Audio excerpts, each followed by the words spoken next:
Big shout out sa mga kasama natin sa Classic. Pagka nakakasabay sa traffic, tsaka pagka nakakasalubong, talagang bumabate. Kasi ko yung mga kasama natin sa Classic, ganun talaga, no? Bumabate sila sa mga kapwa nila Classic. Yun yung pagkaiba natin sa ibang mga nakamotor eh. Ang ibabahagi nga pala sa inyo yung nabili kong gulong. Gulong ko na dual sport.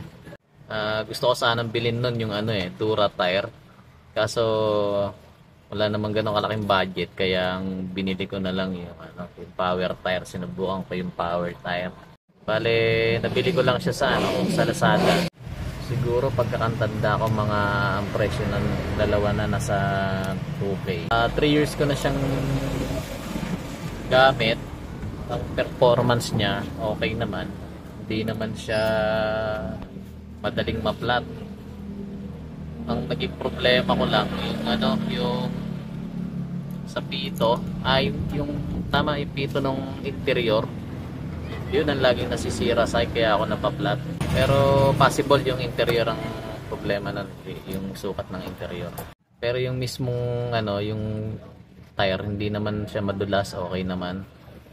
At hanggang ngayon makapal pa rin. Ayun, kaya nga pala ako nagpalit ng doon sa stock natin. Pinutang ko ng dual sport kasi doon sa stock natin napansin ko ang daling yung daling ma-flat. Malambot yata yung gulong nun. Pero ito, nung nagpalit na nga ako ng dual sport, wala na, okay na. Hindi na masyado akong napaplat.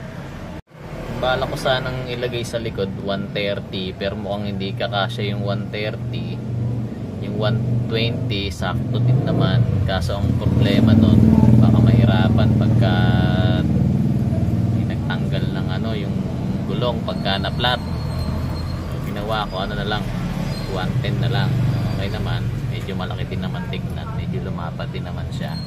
Bago ko naman binili yung power tire, tinignan ko rin yung mga review. Okay din naman, kaya yung quality hindi ko naman din pinagsawalang bahala. Yun, tinesting ko nga yung power tire. So mura, okay naman yung quality.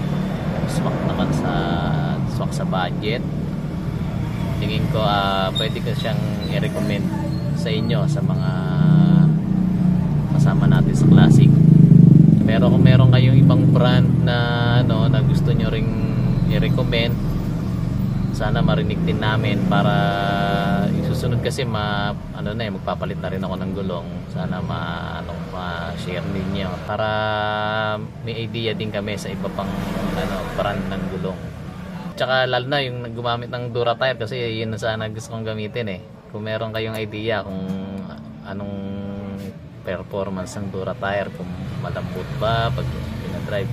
Yung una tong power tire parang matalbog eh, pero para katagala okay na rin naman. Yun lang at thank you.